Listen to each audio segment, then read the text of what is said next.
നമസ്കാരം. കേരളത്തിലെ പൊതുമേഖലാ സ്ഥാപനങ്ങൾ ഓരോന്നോരോന്നായി പരിപൂർണമായും കടത്തിലേക്ക് പോകുന്ന ഒരു അവസ്ഥയിലാണ് നമ്മൾ കണ്ടുകൊണ്ടിരിക്കുന്നത്. ഏറ്റവും പ്രധാനപ്പെട്ട പൊതുമേഖലാ സ്ഥാപനമാണ് KSRTCയും KSEBയും. അതുപോലെ KSFE ഉണ്ട്. അതുപോലെ മറ്റു പല പൊതുമേഖലാ സ്ഥാപനങ്ങൾ. KSFEയുടെ കാര്യത്തിലും ഇപ്പോൾ സംശയം പറയുന്നു. ഇങ്ങനെ പോവുകയാണെങ്കിൽ KSFE വളരെ താമസിയാതെ തന്നെ നഷ്ടത്തിലേക്ക് വരും. പിന്നെ ബെവ്കോ ഉണ്ട്.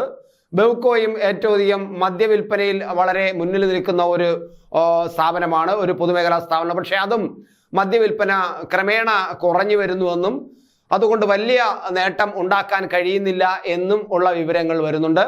പല ബെവ്കോ ഔട്ട്ലെറ്റുകളും നഷ്ടത്തിലാണ് പോകുന്നതെന്ന് കണക്കുകൾ പലപ്പോഴും വരാറുണ്ട്.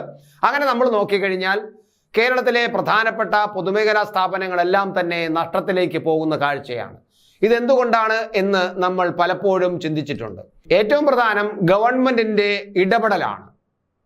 ഗവൺമെന്റ് ഇടപെടൽ എന്ന് പറഞ്ഞാൽ ഗവൺമെന്റിന്റെ പ്രവർത്തനങ്ങൾക്ക് വേണ്ടിയിട്ട് ഈ സ്ഥാപനങ്ങളെ മറ്റേതെങ്കിലും വിധത്തിൽ അതിൻ്റെ രാഷ്ട്രീയ നേട്ടങ്ങൾക്ക് വേണ്ടി ഉപയോഗിക്കുന്നതാണ് കാരണമെന്നും അഭിപ്രായങ്ങൾ പലപ്പോഴും ആക്ഷേപങ്ങളായിട്ട് ഉയർന്നിട്ടുണ്ട്. മാത്രമല്ല, ഈ പൊതുമേഖലാ സ്ഥാപനങ്ങളെ ഒരു കറവ പശുവായിട്ട് രാഷ്ട്രീയ നേതാക്കളും യൂണിയനുകളും കാണുന്നതും വളരെ അപകടകരമാണ് എന്നുള്ളതാണ്. എന്നാൽ ഇപ്പോൾ നമ്മൾ പറഞ്ഞു വരാൻ പോകുന്നത് KSEBയുടെ കാര്യത്തിലാണ്. KSEB ഇപ്പോൾ KSRTCയെക്കാളും ഗതികേടിലേക്ക് പോകാനാണ് പോകുന്നത്. ഈ വേനൽക്കാലം കൂടി വന്നപ്പോൾ KSEBയുടെ നഷ്ടം കൂപ്പുകുത്തുന്നു. അതായത് ഏറ്റവും ഉയരത്തിലേക്ക് നഷ്ടം പോകുന്ന കാഴ്ചയാണ് അതിൻ്റെ ഗ്രാഫ്. നഷ്ടത്തിൻ്റെ ഗ്രാഫ് ഇങ്ങനെ വളരെയധികം കൂപ്പുകുത്തുന്നതായിട്ടാണ് നമ്മൾ കാണുന്നത്. എന്നാൽ സർക്കാർ തന്നെ ഈ KSEBക്ക് കോടിക്കണക്കിന് രൂപ കുടിശ്ശിക കൊടുക്കാനുണ്ട്. സർക്കാർ സ്ഥാപനങ്ങൾ തന്നെ, സർക്കാർ ഓഫീസുകളിൽ പണം അടയ്ക്കാത്ത എത്രയോ ഉണ്ട്.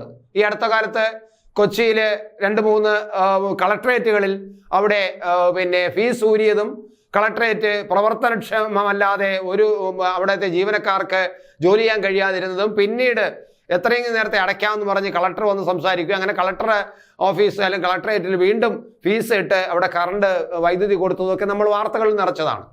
എന്തായാലും KSEBക്ക് ഇനി കിട്ടാനുള്ളത് ഏകദേശം 3480 കോടി രൂപയാണ്. ഈ 3480 കോടി രൂപ KSEBക്ക് സർക്കാർ തന്നെ കൊടുക്കാനിരിക്കുമ്പോഴാണ് ഓരോ ദിവസവും ഇപ്പോൾ 500 കോടിയോളം രൂപ അധികം കടം വാങ്ങിച്ച് വൈദ്യുതി വാങ്ങിക്കൊണ്ടിരിക്കുന്നത് എന്നതാണ് കാണുന്നത്. അതുകൊണ്ടാണ് KSEB വളരെ നഷ്ടത്തിലേക്ക് കൂപ്പുകുത്താൻ പോകുന്നു എന്ന് നമ്മൾ പറയുന്നത്. സർക്കാർ സ്ഥാപനങ്ങൾ 3480 കോടി രൂപ കുടിശ്ശിക ഇനത്തിൽ കൊടുക്കാനുള്ളപ്പോൾ ശമ്പളം കൊടുക്കാനും വൈദ്യുതി വാങ്ങാനും പണമില്ലാതെ വൈദ്യുതി ബോർഡ് വിയർക്കുന്നു എന്ന് തന്നെയാണ് പറയാം. സർക്കാർ സ്ഥാപനങ്ങൾ കറണ്ട് ഉപയോഗിച്ചതിൻ്റെ ബില്ല് കാലാകാലങ്ങളായി അടയ്ക്കുന്നില്ല എന്നതാണ് കാണുന്നത്. അതാണ് 3480 കോടി രൂപയായി പെരുകിയത്.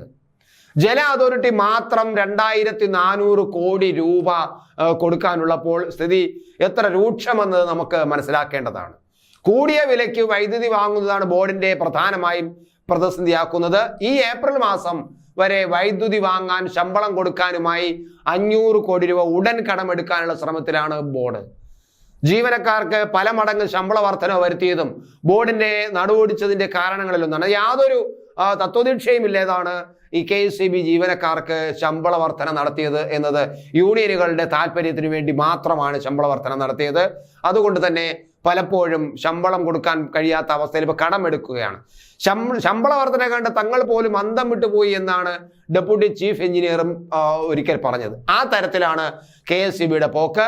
KSEB KSRTCയെക്കാളും ഗതികേടിലാകാൻ പോകുന്നു എന്നതാണ് കാണുന്നത്. ഈ വേനൽക്കാലം കഴിയുമ്പോഴേക്കും KSEB പാപ്പരാവുമോ എന്നതാണ് കാണേണ്ടത്. സംസ്ഥാന സർക്കാർ കൊടുക്കേണ്ട തുക കൊടുത്തില്ലെങ്കിൽ KSEBയുടെ കാര്യം കഷ്ടമാകും.